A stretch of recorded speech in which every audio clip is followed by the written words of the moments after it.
Hi, this is Pat McDonald, your host for Vote for Vermont, where our tagline is listening beyond the sound bites. Joining me tonight is John Klar, who's a Vermont farmer, attorney, and writer. And I said political activist, but you didn't correct that, so we're going to throw it out. And also ran for governor for Vermont in the GOP primary. So welcome. Anything I missed here? Well, I certainly wasn't out to edit your you can, I told you. Well, I smiled because when I was out of the gate in the campaign last year, I was labeled a rural populist by John Margolis. Oh. And I thought, well, John and knows. I thought, yeah, that's what I am. I from there forward, that to me is a proud moniker. So what did you call me, a political activist? I suppose that's a more generic form of that label. You and John are in the same camp. But certainly I'm politically involved right now and maybe should have been longer, and I'd know more.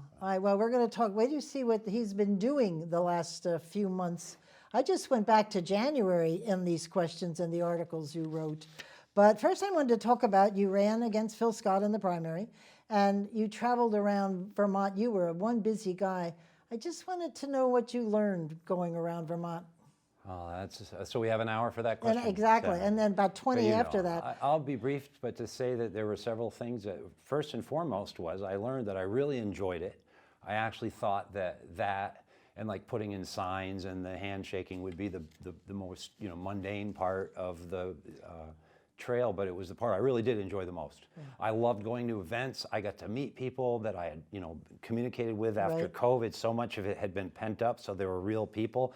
But also I got to go to places that I hadn't been in years or had never been, and find all kinds of circuitous routes. And so there was a certain, that was fun in its own right. Yeah. But I learned all kinds of things from people that I wouldn't have learned if I hadn't been there. Exactly. And met them. I think face-to-face, people feel more comfortable talking face-to-face. Well, and you can just absorb so much more. In fact, it's a little overwhelming at times when 30 people are trying to talk to you at once. It's a beautiful state, though.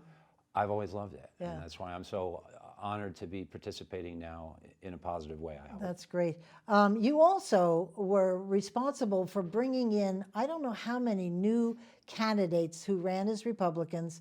What was sad was, because they were all in their own right great candidates. How many did you bring in? Well, I would take exception to the phrase "you bring in," but that were with our group. So just to clarify, there were people that I did persuade to run who never would have otherwise, and I'm particularly fond of them and thank them. Yes, they're troopers. Me too. I was one of them, by the way. So we were all a group, really.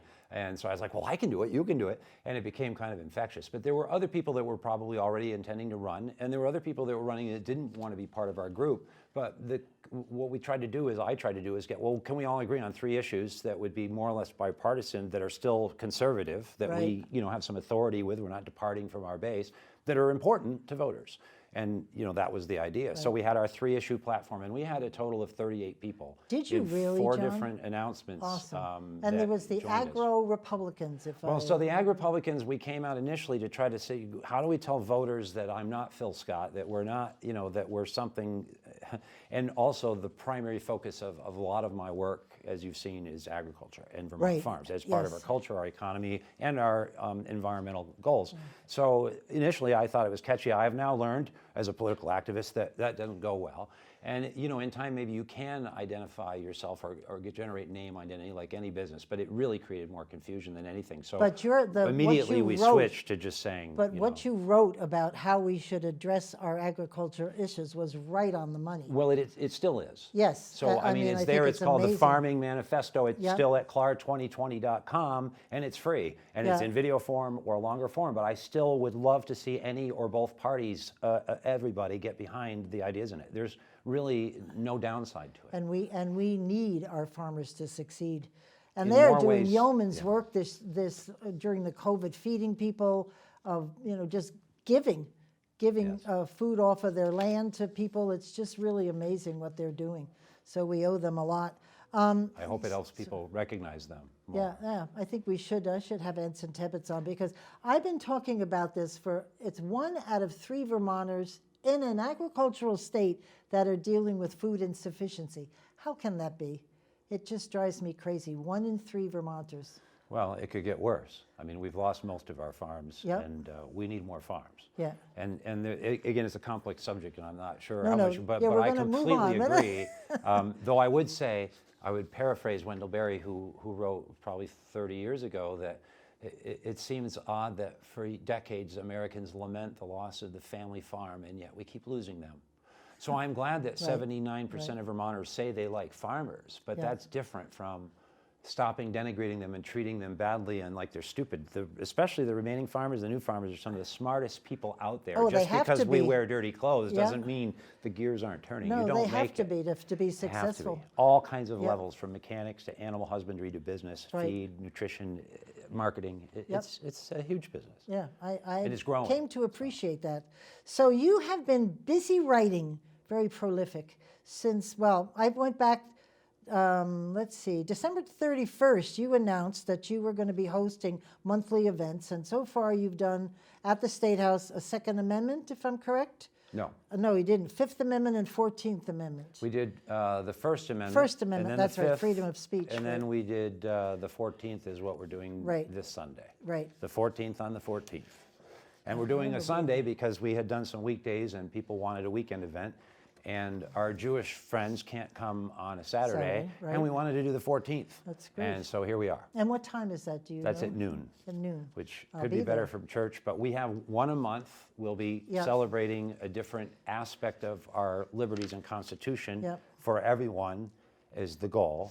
And so we'll try to switch the dates around, but we'll try to always be noon at the State House. That's great.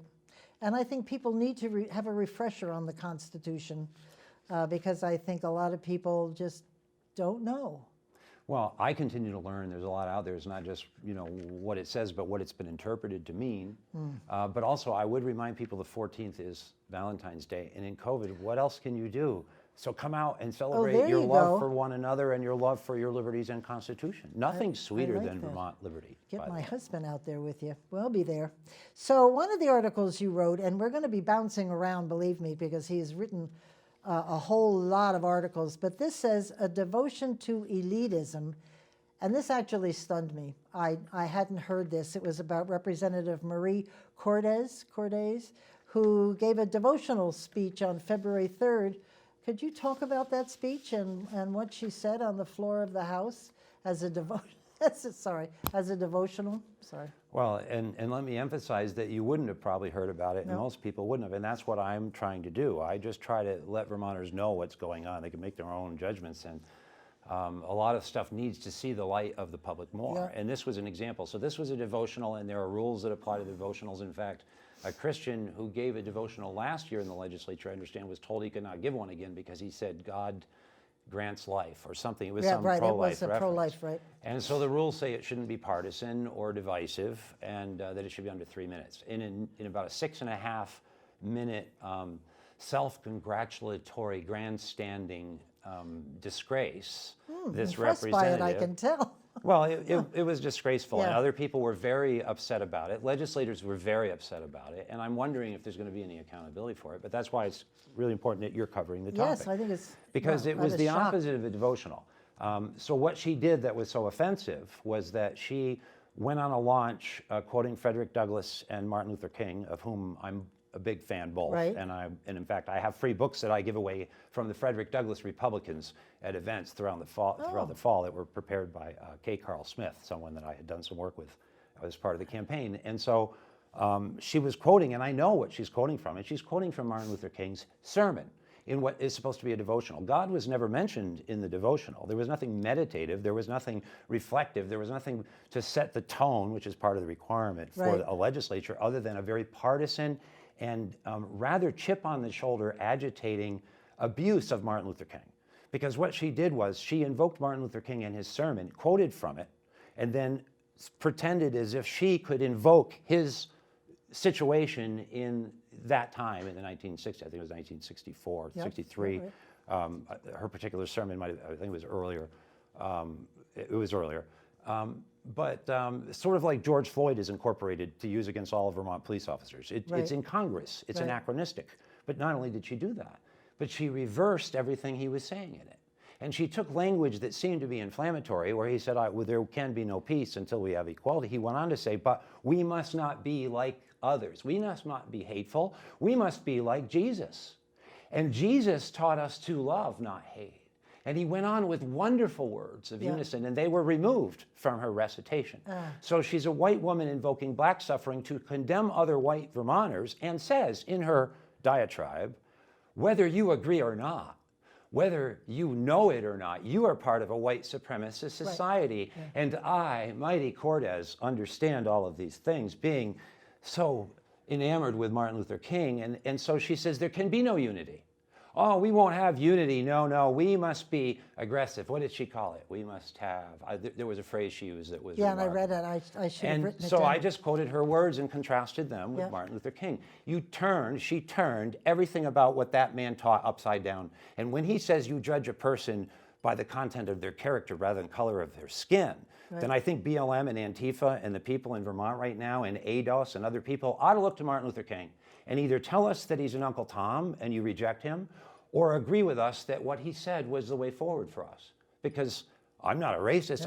If I don't agree to the BLM message to bow down, then I'm a racist. No, I'm an MLK guy and a Frederick Douglass guy, both Christians. Both worthy of our respect. What you put down, I was shocked that would be a devotion in the state house. Well, whatever else it is, it didn't belong in a devotional. And if it were any other context, I'd have no base for I guess I could still claim it was an abuse. But at least we could rectify the abuse of fact. That was literally someone who parsed through a sermon to use for an ungodly purpose in a totally inappropriate context for our legislature. It's just part and parcel of what's happening in Vermont and has been for years. You say you're reading my articles. I've been writing about this stuff for years. I'm glad people are starting to get riled up and stand up. You've got my attention. Well, our legislators need to say what systemic racism means and what are the facts are that make Vermont the most black-friendly abolitionist state in the nation with the best history in the nation. You need to tell us how you get to denigrate us. Because we've had enough. But sorry, I'm going to calm down. We're going to talk about our own governor later and what he called the GOP, right? Full of racists. I thought that was exciting, but we'll get to him later. Well, it's upsetting, and so I'm sorry, but that's why a lot of people were very upset by this representative, and I wrote the article to call it out and ask for accountability, and at least show what Martin Luther King had to say.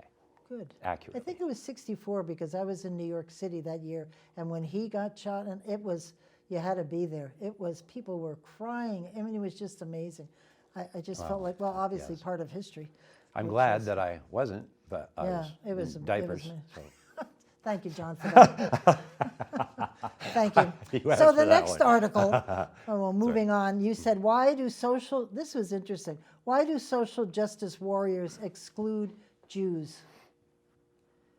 The floor is yours. Well, you have to ask them that question, but that was the title I used, and no, that was my title. But I'm joking because I don't know why they exclude Jews, but they do exclude them. Jews and others. I mean, it's not and others, and this has gone on for a long time now. The most remarkable example, which I really used in the article, was the new moniker or acronym Eidos, ADOS. I was cracking up with all the acronyms. I was like, careful you crack up because then you're a racist. Well, that's true. Gosh, you can't crack up. But shall we crack up together?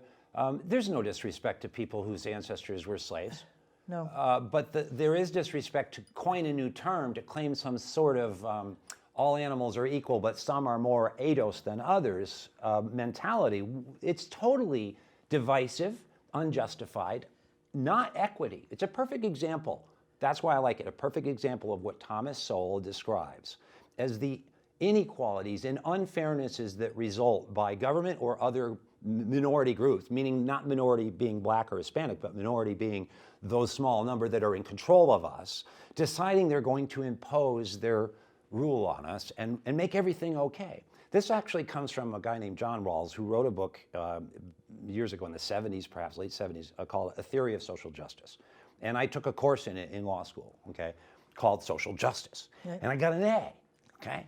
Now, at that time, Sowell's book, A Theory of Cosmic, what is it called? A Theory of Cosmic Justice, I think it's called. Oh, okay. It's his answer to the social justice work of Rawls. And of course, Thomas Sowell is black, absolutely brilliant. and a lifetime of achievement. And he says it better than anybody else. And what he says is that you just can't do this. You need to have equality of opportunity. You cannot guarantee equality of outcome.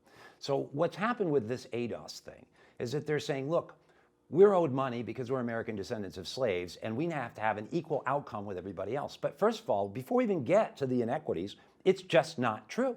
And that's what I address in the article. Right. You know, where my family is from, in central Vermont, many of these newcomers to Vermont have maybe got to do their research when they want to create put a black family in every town in Vermont. Many towns don't have any families in them. You know, they don't even know where they are. Right. So the history of Vermont, and where my family has been since before 1800, it was total wilderness. There were no Abenakis displaced. They weren't here. And there's a whole history there, but even if there were, the Abenaki culture is gone. The language is gone. The people and the bloodlines are largely gone. And I'm Abenaki. So, and I'm Jewish. And I'm a Vermonter. And so I don't tolerate this kind of voice. So Eidos people, what about Jews? So the Jews, 6 million people, as I mentioned in the article, right. much more recent in history than 1864. And as I mentioned in the article, apartheid ended in 1994. And that wasn't 1863 or 1864. We've been trying since then. We have had the Reconstruction. That's when we did that, right? South Africa's in the turmoil of that now. Why don't we help the Rohingya? Why don't we help the Uyghur in China? Right. Because we, BLM and the black people, we could all help them. They could all come to Vermont, and they'd have perhaps more of a claim than people who are descendants of slavery, because Vermonters died in the Civil War. They were part of the Underground Railroad. We never allowed slavery here as a group. Did it occur in isolated cases? Yeah, rape did too. That doesn't mean we have systemic rapism. Right. And so the entire thing is taking the exception to destroy the rule. And this, again, is something Thomas Sowell talks about. And that's why they'll take one statistic, go, look, everybody's racist. Look, there's a Confederate flag. That proves Vermont is systemically racist. Right. That's insane. And it won't fly here. Because Vermonters are tolerant, and Vermonters have a long history of being tolerant of people, and you can't put your lie on us.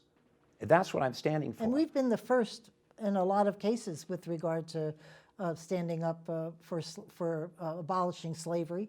Well, we were. I mean, okay, and this may overlap with another question. Yeah. So we were the first to abolish slavery. In fact, we were the first nation in the world, Right. because at that time we were not a part of the United States. Right.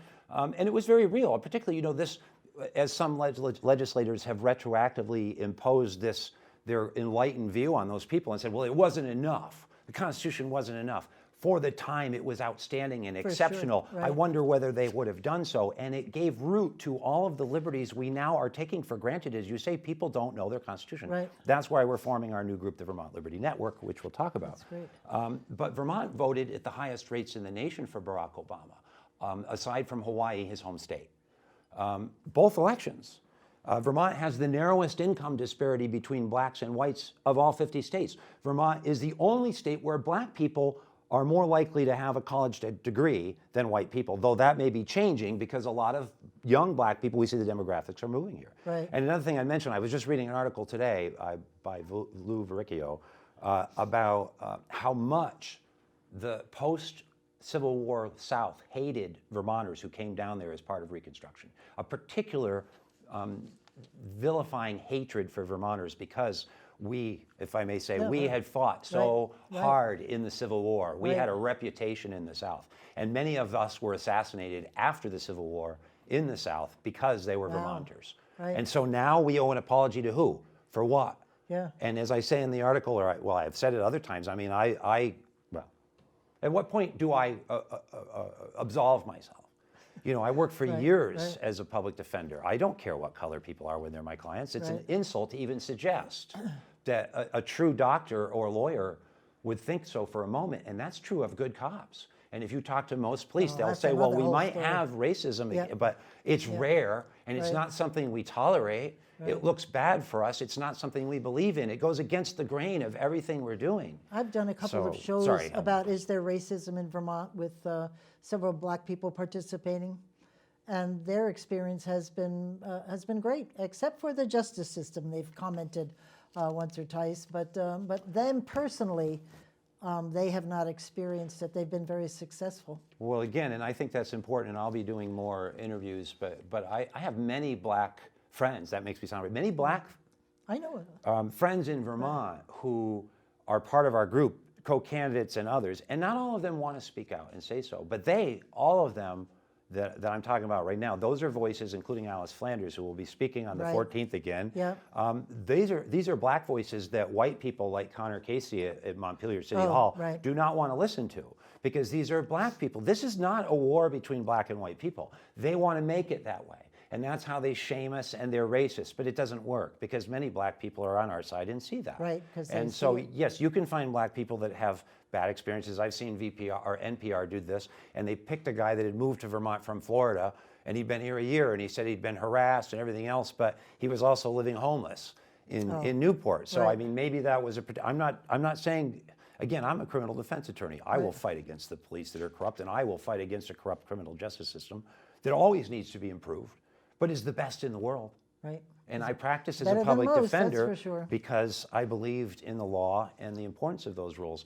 And we certainly should be always working to improve it, including incarceration. And if you read some of my writings, I'm not a big fan of incarcerating people for drugs. And that would do a lot for it right now, you know, and historically.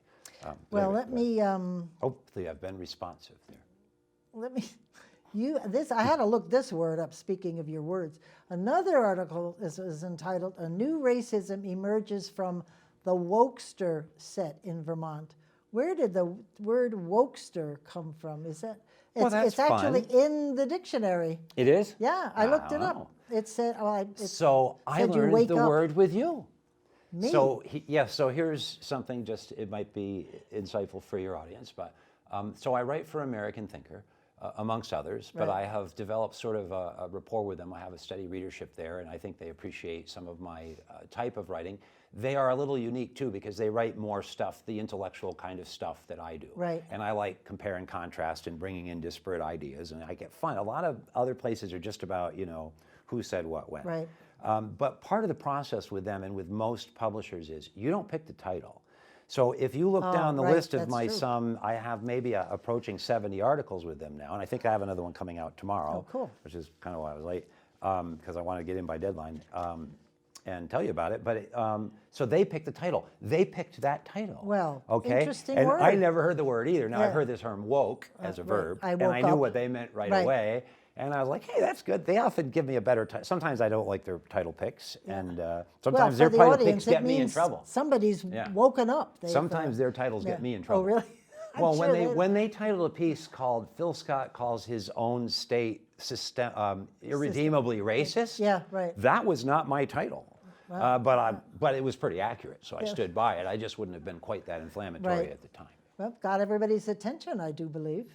I hope it still does. So you were talking in this article about Racial Justice Alliance and their initiative to disparage white Vermonters. Is that something that you're looking at me like, was that in my article? Well, I don't know, but there are some things that are being said that are very disparaging of white Vermonters, mostly by white Vermonters. Oh, interesting. Well, mostly by Phil Scott and Scott Beck and other people that are preening and pruning themselves, like Cortez and others. Right. My dispute with Ann Donahue, you know, when I wanted to introduce legislation to support BIPOC people in farming. Yep. Okay. So explain BIPOC, because that's our next. Black and Indigenous People of Color is one of the acronyms. Yeah.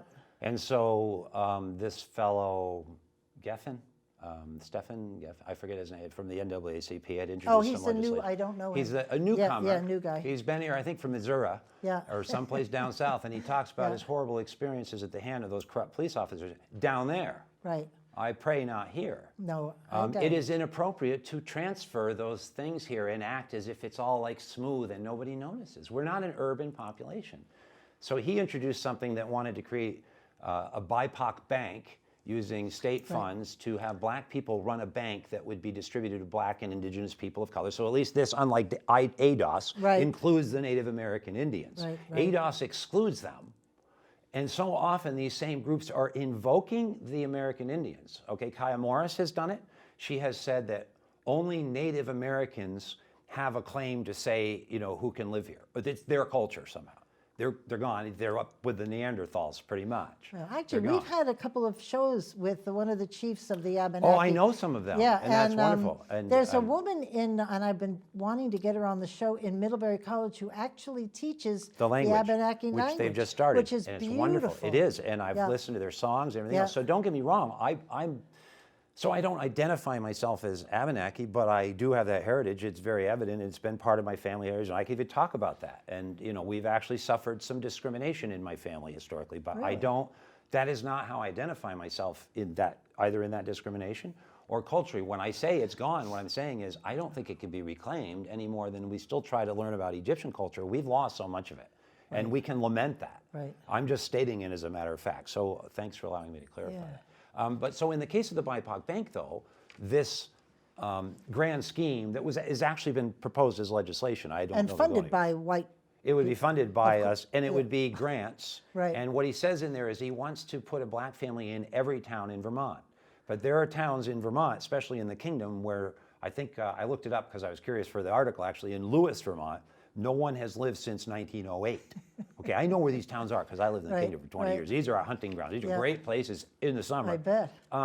Ferdinand, I think, is Oh, the town next to I it. actually know where that is. I've been there. And Mike. there is- Don't blink. So there are many, don't blink, but they don't even have roads in them. So, but also the point is, how economical is it? How much sense does it make to put somebody as a matter of policy in each town to what? To have forced integration like busing? I mean, let's say what we're doing and say why we're doing it, but that makes no sense, that right there. It shows no familiarity with Vermont or its culture or anything, or what makes sense. Now, then it's gonna be grants. The people could be, there's no restriction. They don't have to be Vermont black people. They could move here from Right, last week right. and they could be millionaires. There was no restriction on income levels, and it was to support whatever they want to do, multiple family housing or whatever. And so what I said was, and it said the justification was the historic oppression of blacks and people, of color in Vermont. And so I introduced a competing bill. I drafted it and said, would somebody look at this? And this got thrown. This is when my dispute with Ann Donahue developed. Right. Because what I said is, well, why don't we do this? Why don't we, and it was designed to show a contrast to how silly that other bill was. Why don't we set up a fund to have low interest loans and other help? And actually what I'd like to do, what I propose to do if I got into more details, would be to set up something like a model that's been used in India for very poor and indigent people, where they borrow money for a business or other venture and they don't have to pay it back unless they succeed. It's been very, very successful in areas where, there is a filtration process for applicants as far as Make sure they succeed, I hope. well, try to Or pick people that are not, Yeah. guaranteed going to fail. I Right. mean, some people need mental health care. Some people need substance abuse care Right. before you give them money. And I'm not labeling anybody anything other than these are just normal structures you Right. have when you disperse money.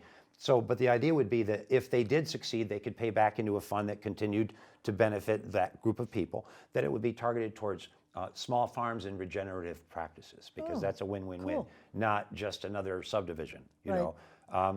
that it would also, that it would be based on income, and that you'd have to be a Vermont resident for a certain period of time, say 5 years. Because, I mean, all told, all of the minorities, all told, last time I looked, was 4% of our population. No, well, yes, is it all told, high? yes, Yeah, yeah. well, all not, and I think blacks are like 1-2%. So 1.4. So it might how be does 1.6 now. one support a bank with 1.4% Well, of the so population? aside from the logistics, I mean, we're really just at the policy stage, and then you'd have to put that's why this was a short bill. Right. But the real hook, I guess, for my bill proposed in alternative was Right. that instead of reciting Vermont's horrible history, I said, in recognition of Vermont's proud history of opposing racism Right. and prejudice, we would continue to do this. Okay. Now that would commemorate the positives of our past, notwithstanding that we have racists and have had them. Overall, we have a pretty good record, Yeah. and I don't think it's a bad thing to look at your pluses, especially with people that say that all humans are basically good and everybody's fine and nothing's wrong.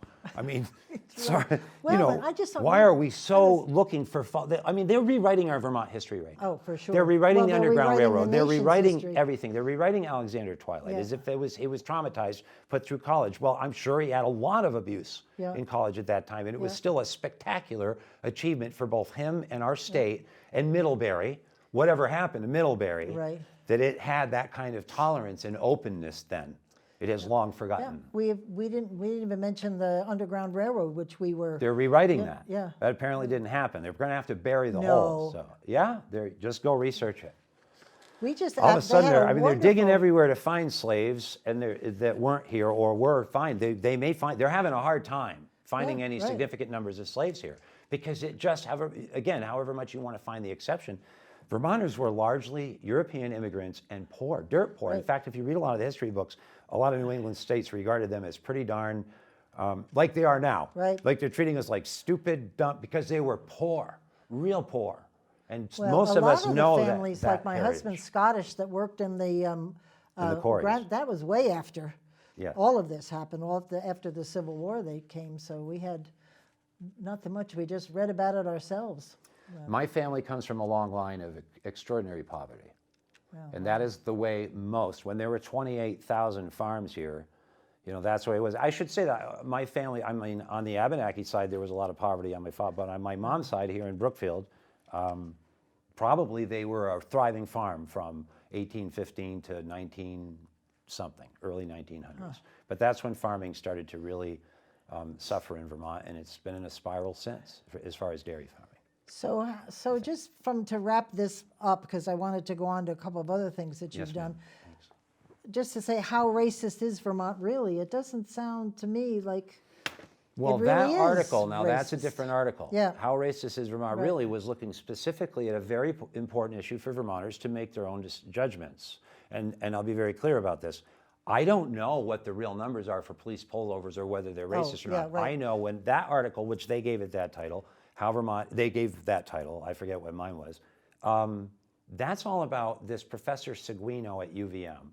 And really, if you look through the history of it, the big premise, the big foundation, the big push to label all Vermont's system racist, Attorney General Donovan and others on the campaign trail, literally saying that all of our attorneys, all of our judges, and all of our entire system are racist. And I've written articles about this. Vermont Digger wouldn't print the article, but I've said T.J. Donovan said T.J. that? Donovan said this on the campaign trail. I'll find you the links. He said in an NPR article. He said the system is racist. He got right on the bandwagon. Of course, he is an ultra progressive and doesn't mind denigrating Vermonters at all, based on one study that found that there was an elevated rate of incarceration of blacks in Vermont. Right. Now, being a former criminal defense attorney and being very actively involved in opioid recovery programs and trying to help people in recovery, I know a lot about where the drugs are coming from. And you can literally track the fentanyl from Mexico to Vermont and everywhere else Right. by how they die, because the fentanyl analogs are unique. So you can track it right from the Oh, and factory. find the source. You can go right from the source of the factory Wow. in Mexico. Some of it's produced in China, the good stuff, the higher quality. There's a cheaper quality. There are Right. many different analogs, and because they're basically, they're not exactly inspected USDA facilities in Mexico. So no two are the same. So when someone dies, you can test their blood. You can not only identify that it was fentanyl, you can trace where it came from, because the death line is right there. They have maps, Right. So these gangs aren't white gangs. And when I had the majority of my clients in Hartford, Connecticut, and Willimantic, Connecticut, they were black and Hispanic gangs. And we were I, as an attorney, was very aware of that. It was very dangerous as far as being an attorney, because you don't really want to run afoul of a gang, but that's Right. part of that is your job, and you do your job. Now, I think there are arguments that the drug war was racially motivated, and I think some of that could be true in certain cases. I don't know more broadly whether the system was in there. I think most Americans believe that they were trying to eradicate drugs and it failed. But if that's true, then the answer is to remove the prohibitions for crime, and we haven't. So in this fentanyl push and the heroin, because they're the stages or waves of the heroin epidemic. First, they were dispensing it from our pharmaceutical companies, right? Right. And we found And out they by said the that millions. it wasn't They said it was addictive. not addictive. They Right. lied to the doctors, Right. and many people, as you know. So when that was corrected, immediately many people turned to street heroin. And in fact, the entire heroin industry shifted to Mexico. 90% of the heroin in America now is in Mexico. So a dose of heroin is $6. That was $100 in Right, 1980. right. Okay, and when I read Quantity. that, that's when I became a recovery coach. When I read that in Vermont Digger, once in a while they print stuff that's factually important. Even a blind squirrel gets a nut sometimes, Ann Galloway. So at any rate, Well, I just wanted to, because you mentioned they have about, done some good reporting, so Yeah, I was being playful. they the police with stopping, how they make stops and whether they're racist. There's an effort now that the original study was found to be deficient in data, that it wasn't based on real data, and so now the law enforcement folks, the Chiefs of Police Association, they're pushing to have another study done with actual real data, because they don't believe that first report was. Let's play whack-a-mole. Yeah. Okay. Can we play whack-a-mole? I play whack-a-mole. What I do is I like to see out in the open what government has done, and then I want everybody else to see it and help me whack the mole, because they can't purr the mole back in.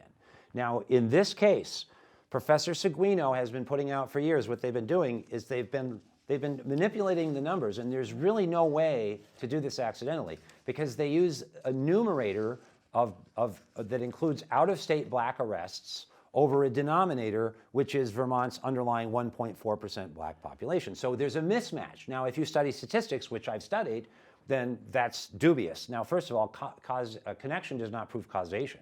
So even if there were numbers, it would not necessarily, those numbers. Right. But they've inflated the numbers. They've radically inflated the numbers, because they've taken a demographic from potentially, see, this is the point. I don't know what the real number is. Right. All I want to know, like Vermonters should all want to know, is what the real number is. Right. I don't defend police that are pulling people over for racist and means. nor should we. But do we want a pipeline of fentanyl and heroin coming up to our young people to be interfered with because of false allegations of racism? Because that's what I believe is happening. Because everybody watches the news. And I talk to corrections officers. Remember, you asked me about traveling the state. Right. So I talk to corrections officers. I talk to people who counsel in prisons. I talk to and know people who deal with the administration of Suboxone and other drugs in the prisons. It's pretty scary. We'll be talking about that in due course when I get more evidence about how widely we may be distributing Suboxone to people on our tab in prison who don't need it, who might be using it as a currency in prison. But I'd like to get a little bit, because that's how prison works. Yeah, right. Again, something I've had some experience with in rather active criminal practice for a number of years. So that's why I said, well, wait a minute, and I went and started looking at the numbers. A couple of years ago, this was one article I wrote about this, and I wrote to Vermont Digger, and they rejected it. And I said, well, it's out there now. Look, I'm not out to grind an axe. Either our police are racist, and T.J. Donovan is a hero, or these statistics are not accurate, and our police are not racist, and T.J. Donovan is a criminal, okay? Now, they never took that up. Right. So what I'm saying, whether or not they ran my story, because they didn't, they don't even respond to my article submissions now. It's rather amusing. They, if I sent them, it doesn't matter. They never followed that up. Now, I've repeatedly written about it, and most recently you see that article, but if you follow, you'll see I've been doing videos and articles about this for over a year. It's been discussed now. But since I came out with this, Seguino came out with an update recently, yet another study still never looking at where they're from. Oh no, don't look at that reality. We're looking. The police are going to look. They did a study in Bennington that did show, that's the study that I allude to here. Yeah. And so that not only showed total mismatches, double counting, but the Bennington study showed that a third of the people being pulled over were from out of state. Right. So, when I lived in Hartford, Connecticut, that was almost 80% black and Hispanic. Right. So what I'm saying is you don't have to be racist to have that happen. That is a function of math and demographic mismatch. Right. It would be like saying, look, they arrested a bunch of, we don't need to go there. You get the point. Yeah, so all we really want is, will our Professor Seguino, paid indirectly by our taxpayers to work at UVM, who attended the pro-police rally and was with the Black Lives Matter people to disrupt people and chant against the police. Little bias there. Just look at her resume. Right. She doesn't have any business in academia. This should be the end of her career, because this is a knowing, persistent abuse of statistics to denigrate police and put Vermonters at risk in a heroin epidemic. Yeah. People are dying. 33% increase in opioid deaths in the last year. Well, they're fighting back the police because they want it done. No, but what I hear from, and I'm pointing to the camera now, what I hear is, well, look at the imbalance of black and indigenous people suffering from COVID. COVID, right, exactly. What about people suffering from opioids, regardless of color, because of a racism being applied against our police? Because this is a preconceived, desired outcome.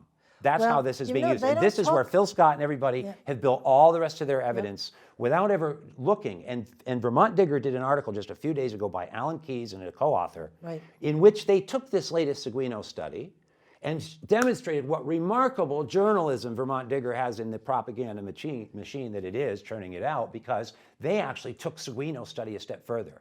And they said, look, her study proves that the police use racial profiling. No, the study does not prove that. And it's extraordinarily flawed to boot, but it does fit your false narrative.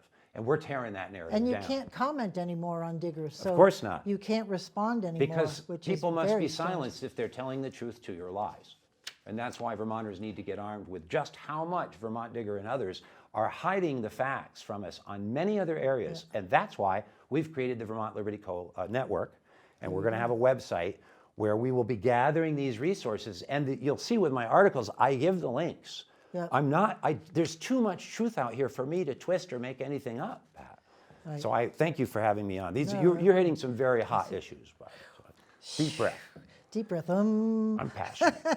Well, it's Because- sad because black people will suffer from this.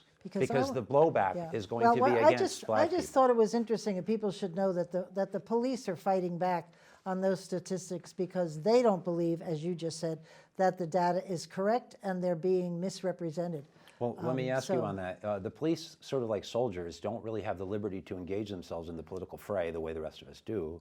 So it makes me wonder why the new police chief in Montpelier, in his opening letter to the city, uses George Floyd in the first line and totally mobilizes himself as a BLM advocate, well- because that's totally unprofessional. Because he So- was great on my show, I must say. So Well, it is so- inappropriate for a police officer. What if a police that's a officer little said, too "I political." oppose BLM and Yeah. I will not stand for my police force"? They would be excoriated. Right. But there are police out there who know that their officers are being abused, and and the officers themselves. So we should err a little bit on the side of getting the facts before we judge an entire group of people. well, you got my vote there. So we have 60 minutes left, and I have a couple of questions, one of which, and I'm supposed to stay neutral on this show, it's part of the deal, but this is a subject that my viewers know I'm not so, not so impartial about. And you sent me a video that you've released today at 4 o'clock.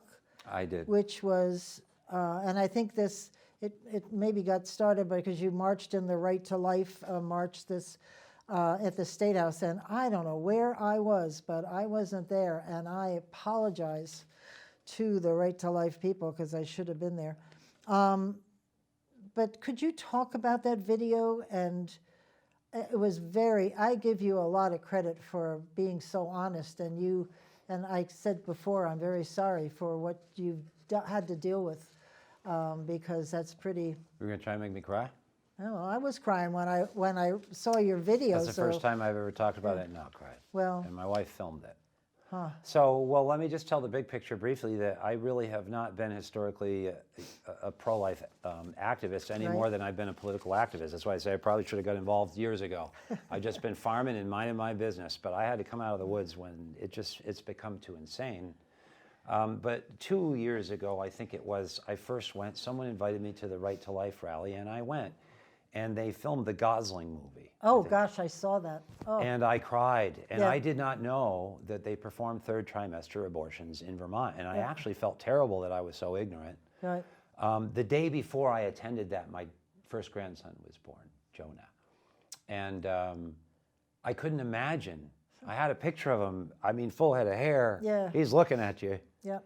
And I couldn't imagine what was being done, and I got a pretty rude awakening. Now, I've had a background in a lot of criminal cases and other things, so it's not like I'm immune to such shocks. But it's one thing to see malice in a human being, and another to see it in a government, and to see it in a group of people that would do anything for money or partisanship or ideology to kill. And of course, then not long after, I met Patricia Blair, and Patricia Blair lost both of her children in a horrible car accident, and no one would be charged. But and that's fetal personhood. And so I testified on behalf of that, and I just sort of got drawn into the life movement, because that should be a no-brainer. Right. It should be a no-brainer that if a man especially, but anybody, because it shouldn't matter, causes deliberately or with gross negligence the death of a child, You know, we're supposed to regard a pregnant woman as something sacred. Can we use that word? Yes, Something you to be can. valued. Yeah. But we do not in Vermont.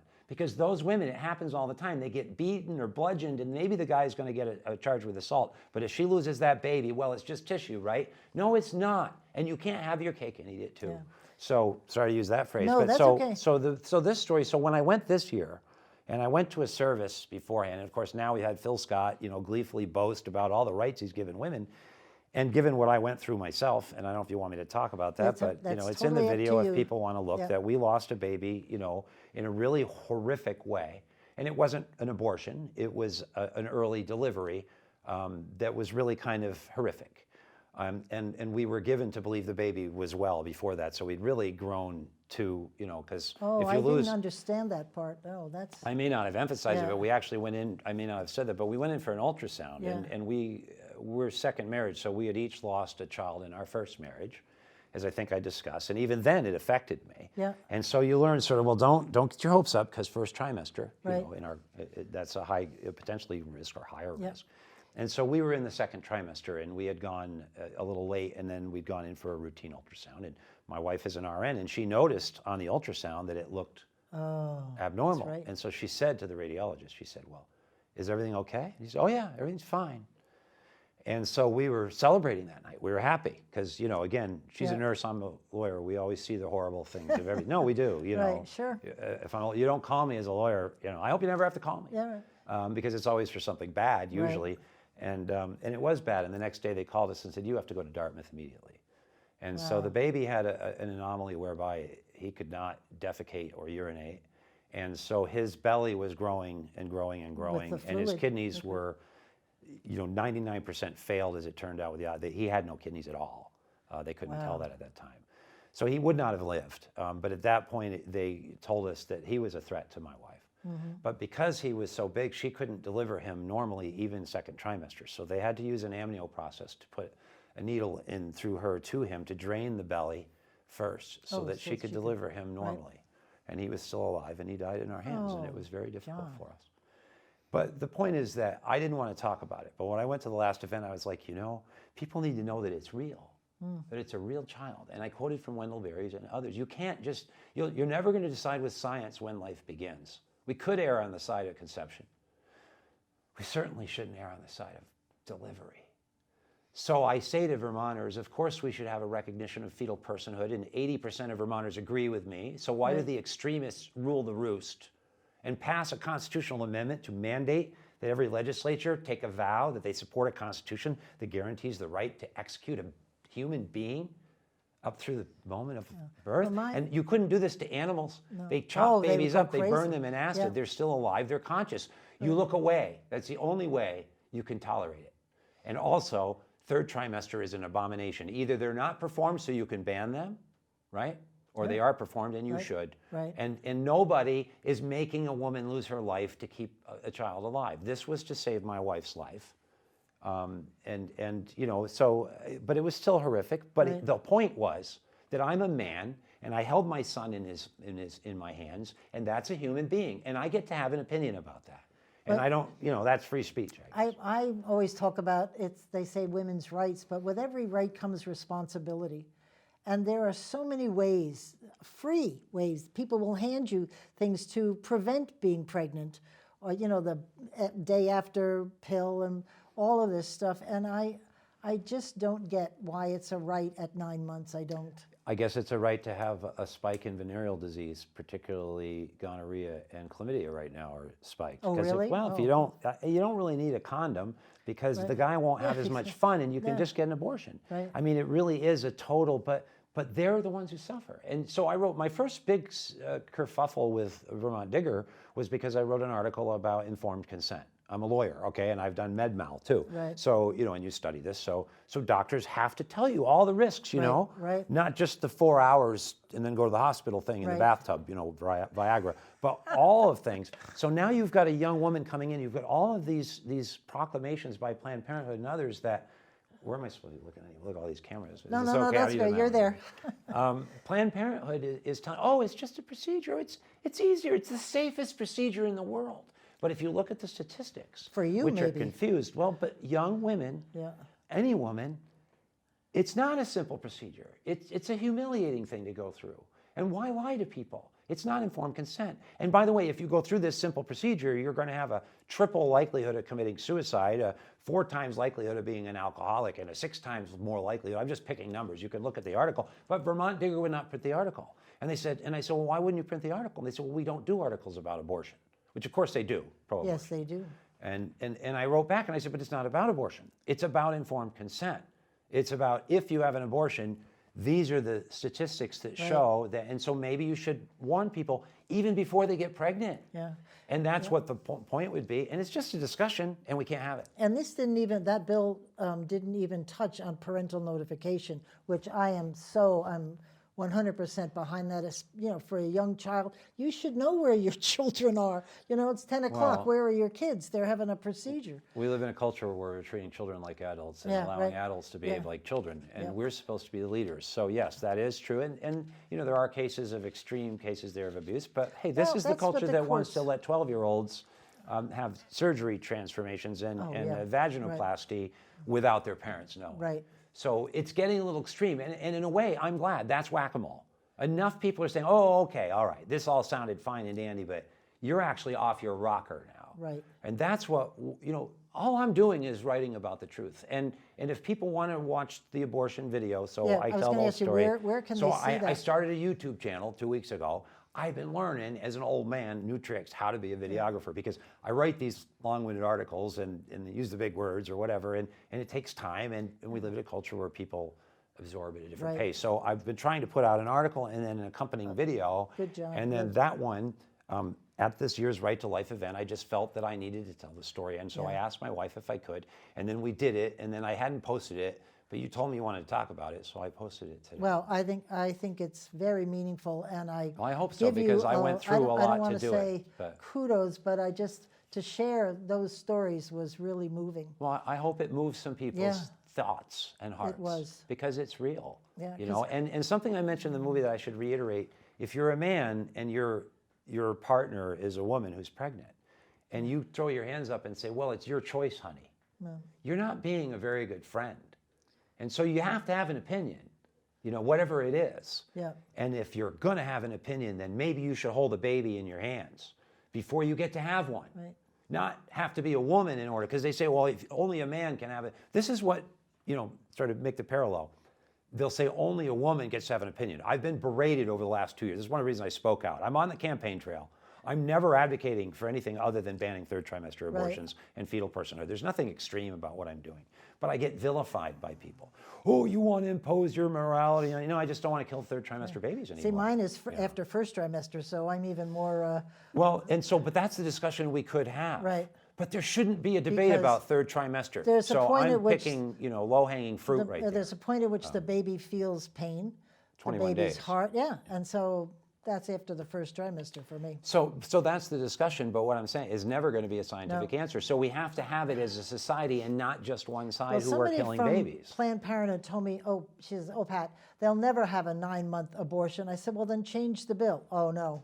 Well, the whole dispute with Vermont Digger a year and a half ago when this was going on with the bishop who said that they were doing. Yes. All right, so I was very involved with that, and Vermont Digger, I think it was Colin Maine, printed a piece saying that it was false. When the Catholic bishop, I think it was, said that, wasn't a bishop, I think, said that abortions were performed in third trimester, he said that it wasn't. And so I looked in the link in the article that Colin Maine wrote to the Planned Parenthood's documents in the footnotes, and there it was. Yeah. That there were, I think, 9 performed in Vermont that year. Oh, yes. Did Vermont Digger ever rectify that extraordinarily poor journalism? No, because they don't want facts to get in the way of their agenda. And that includes putting people at risk for drugs and calling us racists and letting people pay totally imbalanced rates of electricity to subsidize solar panels, which we should talk about. Yes, well, that's another, maybe another day. That is one of the questions. Can you fit that in the GOP in 4 minutes? You try me. All right. So you talked about wind and solar dependency on fuel. Wind and solar dependency on fuel is a fact we can't ignore. So especially when we were talking about the Biden closing down the Keystone Pipeline, I love that. But anyway, I don't get the solar dependency on fuel. So Because how does all one solar work with panels the are other? manufactured with fossil fuels. Most, the solar panels themselves Are at are the the plant. product at the plant, Oh, I mostly see. in China. Oh. Very poorly regulated, huge amounts of chemicals offshoot. So the silicon, I guess, is it pronounced? There are two different. I always get them confused, but the silicon that's made is made with coal and quartz, burned at very high temperatures, giving off all kinds of gases. There are other inputs, and they're horrible. They're not recyclable. They'll tell, oh, we'll Well, recycle that's them, the but one they're that not kills me. recyclable. Yeah. And so then you're taking these solar panels, let's say, from China, and you're shipping them to America. You've put them in a plane, probably. It might be in a shipping container. Either way, more fossil fuels, more pollution, and then you bring them to Vermont. So what they do in Vermont, where they say, well, this is so green, this is so wonderful, they exclude those externalized costs of carbon dioxide and all the chemicals from their analysis. And that's kind of like Seguino's study. Wendell Berry writes about this. I'm a big Wendell Berry fan. I've been reading him. Yeah, right. People should read Wendell Berry. For 50 years, he's been telling us about corporate America coming up with schemes like this to pretend to be helping you while they're not, in the name of sanitation or the environment. Right. The whole thing is a scheme, is a scam. Now, if you look at it, the most expensive form of solar panels is rooftop applications. By square footage or by kilowatt, it's like twice as expensive. Right. So what they've done is they passed a law in Vermont that said that that people that got a net metering system that bought solar panels would be paid a higher rate of electricity than they would have to pay than otherwise. So when I went and got involved in this last year and went to a DPUC hearing, I learned that the rate on the grid was 9 to 10 cents a kilowatt hour, and they're paid 19 cents a kilowatt hour. So I complained on behalf of a woman named Gail and some other people that I went there with, and I said, this person's on a fixed income. Why are they paying higher rates? The enabling legislation said that they would, to the extent feasible, not pass these costs on to ratepayers. Oh. But what they did in that hearing was ignore me, not let me have standing to speak or complain, and then go ahead and just drop it 1 penny. There are 3 lawsuits pending right now by renewable energy interests against the 1 penny drop. Really? And I'm about to file a lawsuit. I'm announcing it here. There you go. You've heard it here first. On my behalf, because I'm a lawyer, but I'm not admitted in Vermont. But I'm now a plaintiff because I'm a ratepayer. Right. And I don't really want the money, okay? I don't want the money back that I paid in extra rates. I want everybody's money back. It's like a class action suit. I want the legislature to say, all the legislators to say, whoa, I would never sign that. DPUC, you'd better straighten that out. I'd like that success. I'd like to whack that mole, because this is totally regressive. Remember, I was a tax attorney for years. I studied tax. Tax is about how you influence people's behavior. And they use these terms all the time about let's progressively tax. Let's just tax the rich people more. Okay, that's progressive taxation. Most of what they're doing is regressive. Sales taxes are regressive. They hurt people the worst. True. Lotteries, state lotteries are regressive. They hurt the poor people the most.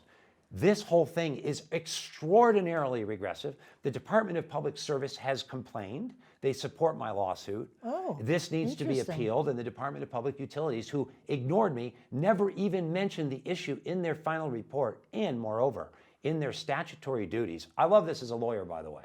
Everybody listen. They skipped feasibility. They skipped it. They didn't even pay lip service to the idea that they even considered how much it would impact ratepayers in Vermont on fixed incomes while COVID is destroying our economy. I have to win that lawsuit. You've heard it here first. Sunday on the 14th, if I don't run come out out. of time. Sorry, thanks for having me. We didn't even get to the GOP. They're probably going, oh, thank goodness. But anyway, thank you very much for being Sorry, you I really, hope it's okay. I could match you in talking one day. We should get revved up about something. I don't know if I've been complimented or criticized. That's a good thing. That's Thanks a so good much thing. for having me. It's No, always thank you. a pleasure. It's delightful. and, Your knowledge is always impressive. Just pops right out. I keep learning more. There you go. So I'm going to be. It's always good. As the older you get, just keep learning. I want to thank you for tuning in. I want to thank John for being on the show. We'll see you next week. And in the meantime, keep listening beyond the sound bites.